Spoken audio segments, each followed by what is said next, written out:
mooy suñu gan tey ci Sénégal mi di ñu war a waxtaanee tolluwaayu Sénégal ci wàllu politique. xam ngeen ne campagne bi gën a fës ak élection législative anticipée yi ñu jëm 17 novembre PDS ak taxawaay bi mu ci am waaye balay booba monsieur Ba sañ naa la ne comment va le PDS ndax ay yëngu amoon na ci seen parti bi jamono yële tey ñu bugg a xam naka la seen parti boobu def. c'est vrai tu as raison suñu parti mu ngi taxaw na. donte am nañ ay yëngu nag loolu lu am la lu ñu seede la lu kenn mënta nattable la mais PDS dafa nekk parti bu dëgër président Wade daf ñu doon wax ni PDS garab la dëtt bi bu dëgëree dëtt bi mooy le tronc. nee na boo daggee car yeeg yooyu yëpp dañ du tere mu régénérer waat. nee na PDS noonu la mel. alors donc loolu tam nous nous en félicitons parce que nous traversons qu'on le veuille ou non une sorte de crise. Même si elle est éphémère pour nous. C'est quand même une crise qui est là. lu ñu nangu la lu ñu gis la lu ñu teg suñu bët la. mais gëm nañu ni les piliers sont encore très durs et te racines yi sore na lool. ci biir ndox mi ba parti bi dafay régénérer waat màggat taxaat moo tax parti bu am pratiquement 50 ans xam nga nekkul parti xaleel. neexul déboulonné neexul la daaneel. alors gësëm nañ ko Senghor mënu ci dara Abdou Diouf mënu ci dara Macky Sall ñëw wax ni dégg nga koom amul benn adversaire ku dul PDS bàyyi na ko fii donc je pense que tous les régimes passeront et laisseront le PDS intact. Voilà. Mais est-ce que crise bu mel nii PDS dund na ko parce que ñi fa jugee ci crise bi dafa nekk ñoo xam ne dañ doon symboliser le parti démocratique sénégalais ku mel ni Doudou Wade ko wax sa xel ci PDS lay dem Tafsir Thioye Woré Sarr est-ce que crise bu mel nii PDS mos. oui crise bu gën kii du crise sax par rapport ak lu ñu tuddee crise. non ça c'est une dissidence. C'est un peu différent. Okay. La crise la plus grave était celle bi nga xamante ni après l'avènement de Macky Sall Abdou Diouf au pouvoir en 1981 bi nga xamante ni dañu la doon tuumaal ni nous avions importé des armes libyennes alors donc jàpp président Abdoulaye Wade tëj ko jàpp ñeneen tëj leen dem ba ay toolam fële di xool di gas de wéetu jàpp responsable tëj leen les Doudou Camara yàlla na ko yàlla yërëm les députés Doudou Camara à l'époque ak ñeneen bon c'est pour dire que boobu metti woon na trop mais nous avons pu éventrer le coup mu nañ fexe ba éventrer ko ba juste ni feu Jean Collin boobu moo jëndoon même les billets d'avion qui soi-disant libyens yooyu ñu arrêté leen fii aéroport Léopold Sédar Senghor on a éventré le coup et le PDS est redevenu encore plus fort que jamais en 1985 c'était encore la crise du parti. Celle-là qui était d'ailleurs la plus sérieuse si on peut le dire avec nos frères Serigne Diop et autres mais boobu tam xam dem nañu ba créer parti bu ñu tuddee PDSR. Parti démocratique Sénégal Rénovation di génne le même bulletin que le parti. Nous avions le démocrate en son temps qui était l'hebdomadaire wala boog le mensuel du parti ñoom tamit ñu éditer le même journal. Pour faire de la confusion pour s'approprier du titre PDS. Mais là également xam nga ça n'a pas marché. Donc depuis lors c'est des trucs cycliques éphémères li am lii nag du dara bon c'est une question de gestion du parti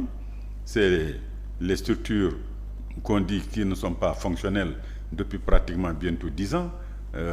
ça fait longtemps que réunion wuñu ci comité directeur réunion secrétariat national mais le parti il est là parce que il est dirigé par le secrétaire général national du parti c'est lui donc qui oriente c'est lui qui donne des directives donc moom la ñuy topp moom la ñuy mooy coordonner suñu activité alors maintenant c'est vrai que dans cette affaire il y a eu des renouvellements si biir renouvellement yi évidemment il y a eu beaucoup de couacs xam nga doomu aadama moom liggéeyam am na yu mën a baax waaye am na yu mën a soox itam c'est toujours comme ça donc la perfection n'est pas de ce monde alors ci biir loolu am na quelques problèmes ci au niveau des renouvellements ñu bëri nag foofu la ñu jaar am ay problèmes yu sew avec le parti ñenn ñi gedd ñenn ñi dem ci yeneen parti ñenn ñi également créer seen ay mbiri bopp loolu moo indi pëccukoo bi ba ñoom gisuñu woon seen bopp daal ci ni dinañ leen investir ci parti bi donc balay caa donc ñu ber seen daara dal di bindu dal di def beneen activité mais ce qui est plus gênant et dangereux dans cette affaire c'est que des cadres du parti qui connaissent bien le parti qui connaissent les textes du parti reviennent aujourd'hui à se faire exclure d'eux-mêmes du parti c'est ça qui est grave parce que ñoom les textes du parti disent que boo bokkee ci benn kuréel buy concurrencer le parti c'est une démission de fait ça tout le monde le sait il n'a même pas besoin de regarder les choses donc ñoom ñooñu xam nañ ko même s'ils le refusent c'est ça que disent les textes et un parti quand même c'est les statuts et les règlements intérieurs donc si vous voulez c'est un peu ce qu'on appelle nous le code pénal chez nous le code pénal c'est le statut et le règlement intérieur ñoom ñoo coordonné ñoom ñoo mone yoon wi nga xam ne parti fa la war a jaar yooyu yëpp nag bon je pense que bu ñu génnee ci élection yi yàlla suñu borom man def ñun ñëpp ñu remobiliser la grande famille du parti ñu déggoo ci lépp li nga xamante ni moo ñu boole woon ñu effacer ko et puis qu'on devienne un parti attractif un parti encore plus fort que jamais. En tout cas c'est mooy suñu yéene mais fi mu nekk nii di ci nëx-nëx la ñu nekk dañu bàyyi ba ndox mi tey tuuti ba débris yi wàcc ñu jëlaat ndox mu baax mi rek li ci des ñu sànni ko fële. alors sànq wax nga ne renouvellement yi indi na problème effectivement parce que Woré Sarr peut-être ci loolu la njëkkoon a mer ba ñu ko teggee ca bopp jigéen ña teg fa soxna si Sow waaye dernièrement li indi seen problème su ma juumulee mooy seen alliance ak ñu mel ni waa APR ci élection législative yi ñu dëgmal ngeen def takku wàllu ku mel ni Doudou Wade ak ñoom Tafsir Thioye jàpp ne PDS mi leen APR plutôt mi leen faagaagaloon mënuñu comprendre tey PDS dem di lëngoowaat ak moom. Son Fathiam wax nga dëgg mais je crois que loolu également ku amul gis-gis rek mooy jafandu foofu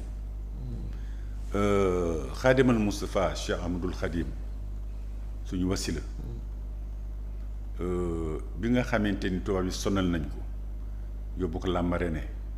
yóbbu ko Gànnaar yóbbu ko Ndar bureau du gouverneur yóbbu ko fu ne mu toog ay at yu bëri Gabon ak fu ne bi mu ñibbisee teg tànkam li mu jëkk a wax mooy jéggal daan ñi nga xam ne teg nañ ma coono ji ndaxam day yàllaa ma fa yóbbu woon yàllaa ma indaat yàlla ma fa yóbbu woon pour ma jaamu ji yàllaa ma indaat la taxoon ñu yóbbu ma nag lu bokkul ak li tax ñu indaat ma bu doon seen sago ma sanku waaye yàlla bañ na mu jéggal ñëpp baal ñëpp exemple boobu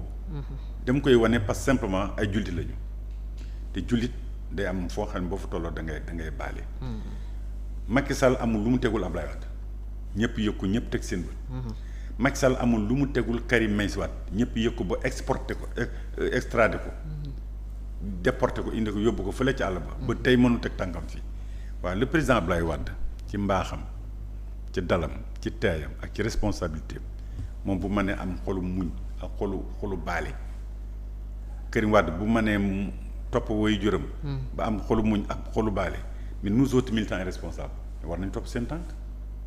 c'est plus simple y a pas de problème. kon lépp lu leen Macky defoon tey mën nañ jàpp baal ngeen ko baal nañ ko comme ni Serigne Touba baale woon noonu yi. jéggal nañ ko loolu nag dafay favoriser tey mais ñu dajaar pour le seul intérêt du pays parce que li ñu jàpp mooy amul benn parti tey bu mën a tabax réew mi il faut aujourd'hui une unité de force ñi nga rawatina ñi nga xamante ni ñoo bokk gis-gis. parce que après tout ñun dañu bokk ci famille libérale.